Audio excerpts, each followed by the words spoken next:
Remember that scene in Death Proof where you first see Stuntman Mike's car?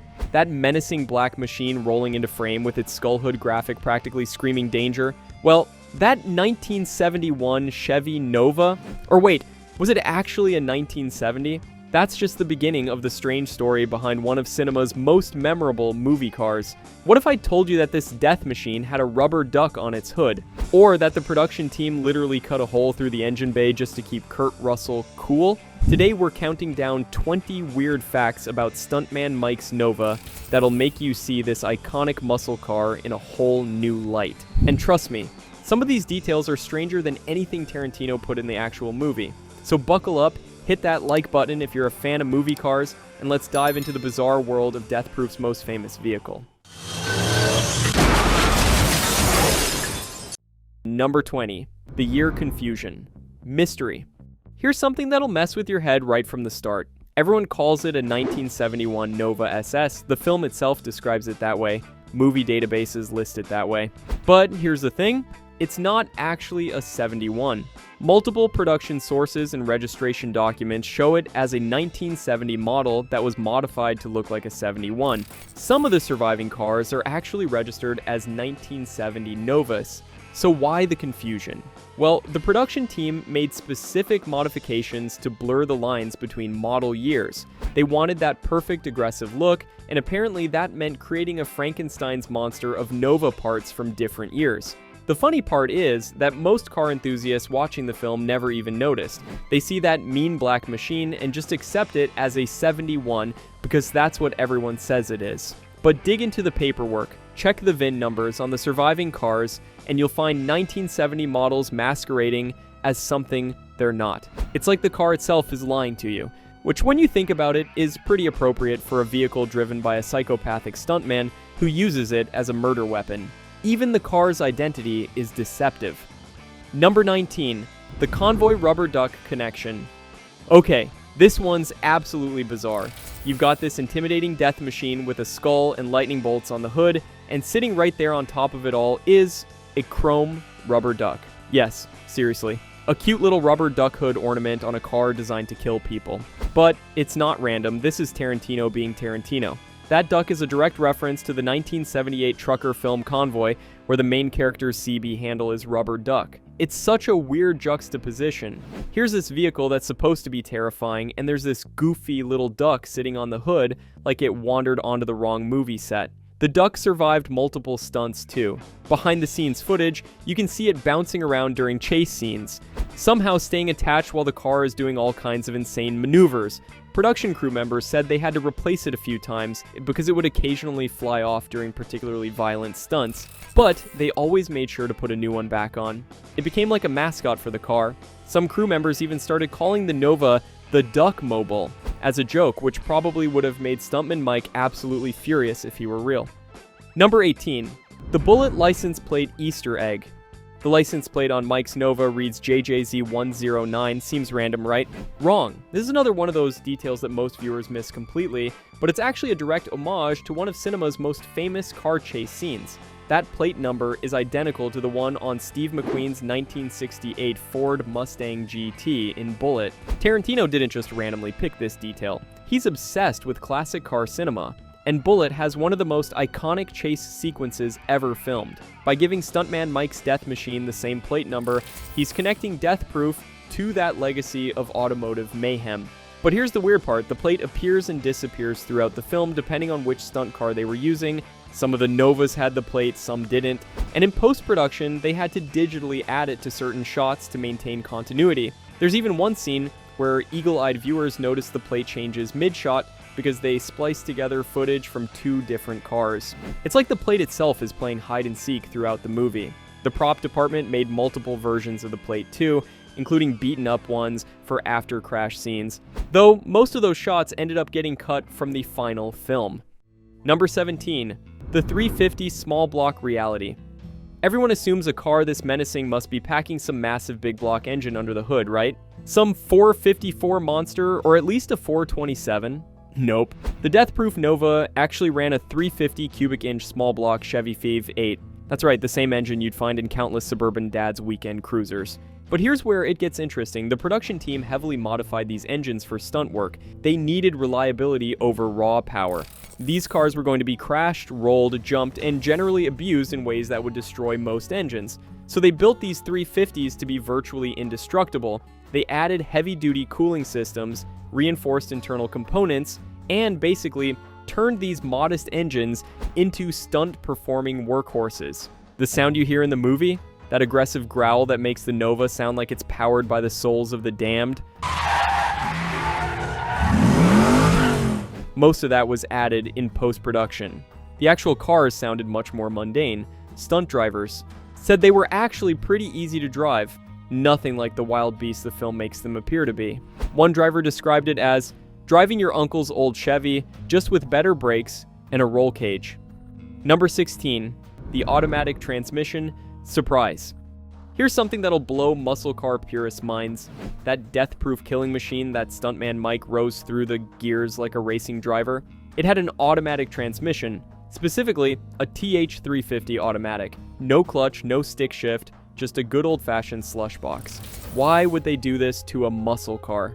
Simple. Stunt driving. When you're doing complex choreographed crashes and chase scenes, the last thing stunt drivers need to worry about is managing a clutch while trying to hit their marks perfectly. The automatic transmission let them focus on the precision driving required for the shots, but Tarantino wanted that visceral feeling of shifting gears, so they faked it. Kurt Russell would mime shifting while the sound department added gear change noises in post. There are even shots where you can see his hand on what looks like a manual shifter, but it's actually just a modified automatic selector made to look like a stick. The stunt team said this was one of their most closely guarded secrets during filming. They didn't want anyone to know the intimidating death machine was running an automatic because it would ruin the mystique. Even some of the crew members didn't know until they actually looked inside the stunt cars. Number 15, the 12-gallon safety fuel cell. One detail you'd never notice watching the film but was absolutely critical for the stunts was the fuel system. Every stunt Nova was equipped with a 12-gallon Jazzy fuel cell with special rollover valves. This wasn't your standard gas tank. This was serious racing technology designed to prevent fuel spillage during crashes and rollovers.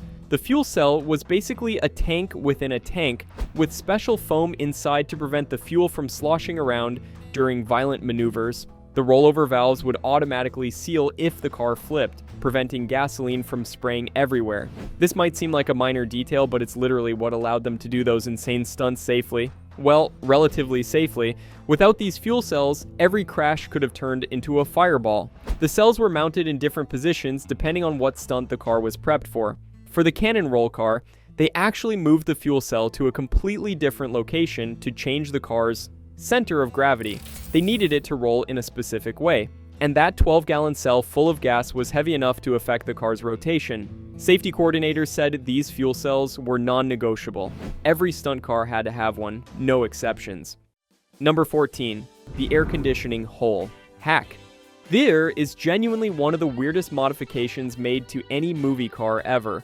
The production literally cut a hole through the engine bay into the dashboard so they could pump cold air directly onto Kurt Russell. Texas heat plus black car plus long shooting days equals one very uncomfortable actor. But they couldn't just install normal air conditioning because the cars needed to maintain their period correct appearance and modern AC systems would be visible.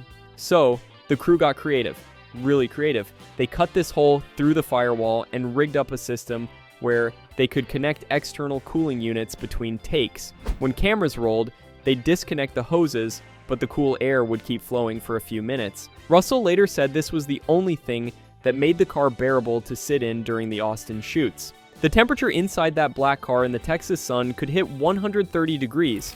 The hole is still visible in the surviving screen-used car if you know where to look. It's covered by a small plate that looks like it belongs there, but it absolutely doesn't. Former crew members say this modification was suggested by Russell himself after nearly passing out during an early rehearsal. The man might play tough guys, but he wasn't about to suffer heat stroke for a role. Number 13, the artificially aged and rusted body. That weathered, beaten look of Mike's Nova. Every bit of rust, every ding, every imperfection was deliberately created and then preserved under clear coat. The cars started as relatively clean examples and the art department went to town making them look like they'd been through hell. They used various acids and oxidizing agents to create real rust patterns, then immediately sealed them with clear coat to stop the rust from spreading. They wanted that specific look of a car that's been neglected but not completely falling apart. Some areas were actually sanded down to bare metal and then treated with chemicals to create instant rust. Other parts were beaten with hammers and chains to create authentic-looking damage. The clear coat preservation was crucial because filming took months, and they needed the cars to look exactly the same throughout. Natural rust would have progressed and changed the appearance. The art department took hundreds of photos of each car from every angle to ensure continuity. If a new stunt car needed to be prepped, they had detailed guides showing exactly where every rust spot and dent should be. One artist spent 3 days just on the hood of one car, making sure the rust patterns around the skull graphic looked properly weathered. They even added fake bird droppings in specific spots that had to match between cars. Number 12, the hydraulic death door lock. Here's a detail so obscure that most people who worked on the film don't even know about it. One of the Stunt Novas was equipped with a hydraulically operated lock on the driver's door that could be controlled remotely. Why would they need this? For specific shots where the door needed to be locked, or unlocked at precise moments without anyone visibly touching it. The mechanism was hidden inside the door panel and connected to a small hydraulic pump in the trunk. A crew member with a remote control could lock or unlock the door from up to 50 feet away. This was used in scenes where they needed the door to be definitely locked for story purposes, but also needed to be able to open it quickly for safety. The hydraulic system was nearly silent, just a small click that was easily covered by ambient noise or engine sounds. The remote control still exists with the car, though the hydraulic system hasn't been tested in years. The current owner of that particular Nova says they're afraid to try it because the whole system might seize up or leak hydraulic fluid all over the interior. It's one of those movie magic details that seems completely unnecessary until you need that one specific shot, and then it's the most important thing in the world. Number 11, the 7 Nova production fleet. Most people think there was one hero car and maybe a backup. The reality? 7 Novas were used in the production of Death Proof. 7. Each one built for specific purposes and stunts. You had the hero car for close-ups with the actors, the high-speed chase cars with reinforced everything, the cannon roll car that was literally built to be destroyed, the insert car for interior shots, and various backup and parts cars. Each Nova was in a different state of modification. Some had full roll cages that made normal entry and exit impossible. Others were mechanically stock but cosmetically perfect. The production team had a massive chart tracking which car was which and what it could and couldn't do. Only 2 of these 7 cars are believed to have survived intact. The others were either destroyed during filming or cannibalized for parts to keep the surviving cars running. The cannon roll car was obviously obliterated. Another was cut in half for specific shots and couldn't be rebuilt. One supposedly ended up in a junkyard in Mexico, though nobody's been able to confirm this. The 2 survivors are now in private collections, and their owners are very aware of what they have. These aren't just movie props, they're pieces of cinema history that happen to be drivable. Well, sort of drivable. One owner says his Nova pulls hard to the left and makes concerning noises above 40 miles per hour. Number 10, the infamous Prius nickname. In perhaps the most ironic nickname in automotive film history, one of the death-proof Novas was called the Prius by the stunt team. Yes, they named a gas-guzzling, death-dealing muscle car after Toyota's hybrid economy car. This particular Nova was specifically built for the cannon roll stunt, where it would be launched down a hill and destroyed in one spectacular take. The stunt team started calling it the Prius as a joke about how it was the environmentally friendly choice because it would only be used once and then recycled. The name stuck, and even official production documents refer to this car as the Prius. The irony wasn't lost on anyone. Here's a car that probably got 8 miles per gallon on a good day, being named after a car famous for getting 50. But the stunt team had a dark sense of humor about destroying these beautiful machines. They knew the Prius was going to meet a violent end, so they figured it deserved a memorable name. When the Prius finally met its fate in that cannon roll, the stunt coordinator reportedly said, "Well, that's the worst gas mileage a Prius ever got." The wreckage of the Prius was so complete that almost nothing was salvageable. They tried to save the engine block as a memento, but even that was cracked beyond repair. Number 9, the full roll cage hidden interior. While the death-proof Nova looked stock from the outside, the interior of the stunt cars was anything but. Full roll cages were welded into every stunt vehicle, but they were hidden remarkably well for filming. The cages were painted matte black to minimize reflections and blend into the dark interior. The padding on the cage bars was specifically chosen to look like it could be factory equipment to the casual viewer. In wide shots, you'd never know these cars were basically race-ready safety capsules. The hero car used for dialogue scenes had a much more minimal cage, just enough for basic safety, but not so much that actors couldn't move around naturally. But the stunt cars? Those were different beasts entirely. Some had cages so extensive that you had to be a contortionist to get in and out. Stunt drivers had to practice entering and exiting the vehicles because it wasn't intuitive. There's footage of stunt drivers doing what looks like automotive yoga trying to slide through the cage bars. The cages added hundreds of pounds to each car, which affected handling and performance. Stunt drivers had to adjust their driving to account for the higher center of gravity and change weight distribution. One driver said it was like driving with 4 passengers you couldn't see, all shifting around unpredictably. Number 8. The Plexiglass Death Barrier. One of the creepiest details of Stuntman Mike's Nova is that plexiglass barrier between the driver's seat and the passenger area. This wasn't just set dressing, it was a fully functional barrier that had to be carefully engineered.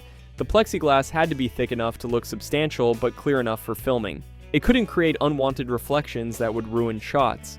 The production went through several versions before finding the right material and thickness. The barrier was actually removable for different shots. Sometimes they needed it crystal clear, sometimes they wanted it slightly scratched and foggy to suggest age and use. They had multiple versions ready to swap out. The mounting system was surprisingly complex. It had to be absolutely secure for stunt work, but also quick release for emergency situations. Safety coordinators insisted on being able to remove it in under 30 seconds if needed.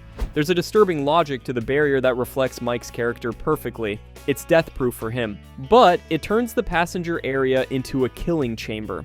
The prop department added small details like scratches and what looked like impact marks on the passenger side, suggesting this wasn't the first time Mike had used his car for violence. Kurt Russell reportedly found sitting behind the barrier genuinely unsettling, saying it made him feel isolated and predatory, which was exactly the point. Number 7. The stripped and reinforced stunt interiors. While the hero car maintained a relatively stock interior for filming, the stunt cars were completely different animals inside. Everything non-essential was stripped out. No backseat, no sound deadening, no comfort features whatsoever. Just bare metal, racing seats, and safety equipment.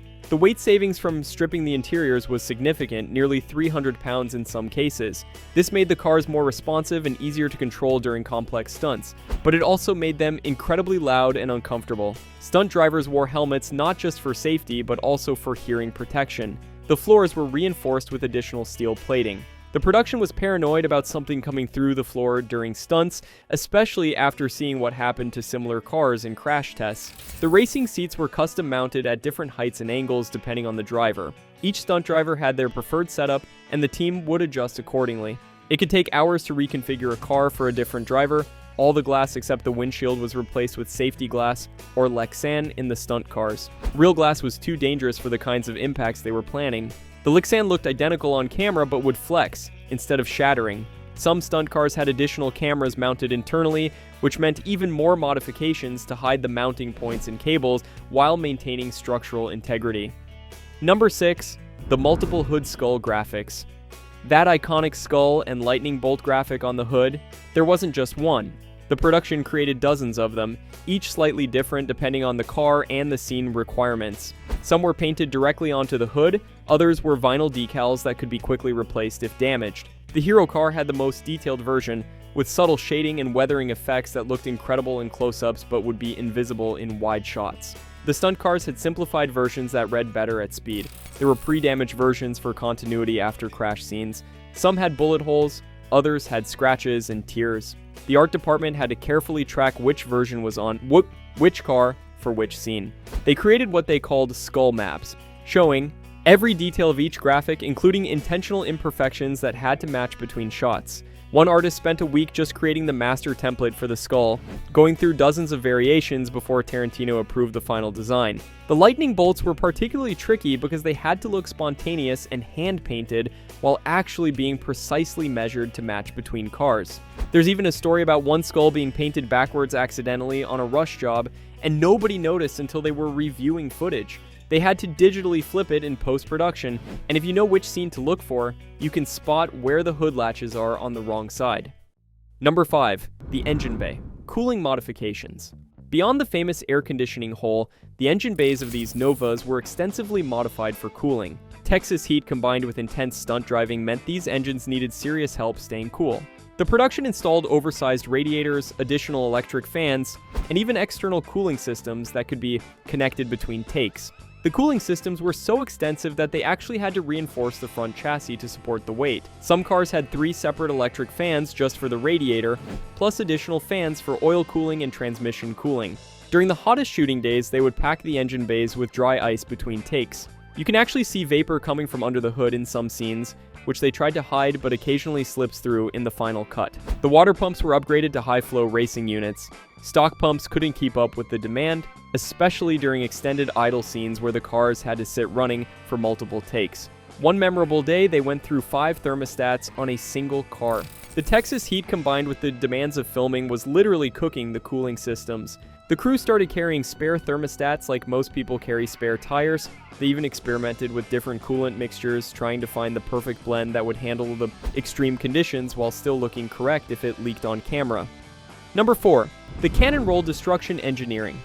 The Prius, that sacrificial Nova, built specifically for the cannon roll stunt, was perhaps the most extensively modified car in the entire production. This wasn't just about making a car roll. It was about making it roll in a specific way that would look good on camera and be relatively safe for everyone involved. The car was completely rebalanced for the stunt. Weight was removed from one side and added to the other to encourage the roll. The suspension was modified to collapse at exactly the right moment. They even calculated the optimal speed and launch angle down to the decimal point. The car had special breakaway body panels designed to fly off dramatically during the roll. These panels were attached with specific fasteners that would release at predetermined stress points, creating that spectacular shower of debris you see in the film. Inside, everything was either removed or welded in place. They didn't want any loose objects becoming projectiles during the roll. Even the sun visors were removed because they could potentially block a camera angle. The stunt team did dozens of computer simulations before the actual roll, predicting exactly how the car would behave. They were accurate within inches of where the car would land. The actual stunt was performed in one take, obviously, since the car was completely destroyed. The stunt driver walked away without a scratch, testament to the extensive safety preparations. Number 3, the Austin sequence versus Tennessee switch. Here's something most viewers don't realize. Stuntman Mike's Nova only appears in the first half of Death Proof, the Austin sequence. After that, he switches to a completely different car for the Tennessee scenes. But the transition between cars tells a story about the character. The Nova represents Mike at his most confident, his most predatory. It's his killing machine, perfected over who knows how many victims. When he loses it and has to switch cars, it's like he's lost part of his identity. The production deliberately made the Nova more impressive than the Charger he drives later. The Nova was Mike in his element. The Charger was Mike scrambling to regain his power. Different stunt teams worked on each sequence, and they had very different approaches to filming the cars. The Nova scenes were shot with longer lenses to emphasize the car's menace and isolation. The Charger scenes used wider angles to show it in relation to the girl's car. Even the engine sounds were mixed differently. The Nova got deeper, more guttural treatment in post. The Charger sounded more desperate, more strained. It's subtle audio storytelling that most people feel but don't consciously notice. Tarantino supposedly had a whole backstory about how Mike acquired the Nova and why it was so special to him, but none of it made it into the film. The car's history remains a mystery. Number 2, the screen car versus crash car divide. The difference between the screen-used hero car and the crash cars was dramatic. While they looked identical on camera, they were completely different machines. The hero car retained most of its original interior, had a much quieter exhaust, and was generally pleasant to drive. Kurt Russell spent most of his time in this car, and it needed to be comfortable enough for long dialogue scenes. The crash cars were stripped down, caged-up monsters built for one purpose: controlled destruction. They were loud, uncomfortable, and barely street legal. Most couldn't even be driven to set. They had to be trailered. The production had specific rules about which cars could be used for what. The hero car was never allowed to exceed 30 miles per hour. If a scene required speed, they switched to a stunt car. Even seemingly simple scenes might require a car swap. There's one shot where Mike pulls up to a curb and they switched cars 3 times for that 20-second sequence. Hero car for the approach, stunt car for the actual curb contact, then back to hero car for Russell's exit. The insurance requirements for each car were different too. The hero car was insured for millions as a picture vehicle. The stunt cars were essentially considered disposable. insured only for basic liability. This created weird situations where the beaten-up looking stunt cars were worth less on paper than their pristine cousins, despite being far more extensively modified. Number 1. The surviving cars. Hidden production secrets. The 2 death-proof Novas that survived filming are rolling museums of movie-making secrets. They still carry evidence of their Hollywood past that most people would never notice. The screen-used hero car still has tape marks inside, showing where actors needed to position themselves for specific shots. There are tiny holes drilled in places for camera mounts that were later filled, but are still visible if you know where to look. One car has production numbers written in grease pencil under the hood that nobody's wanted to clean off. They're like archaeological evidence of the filming process. The date stamps show exactly when certain scenes were shot.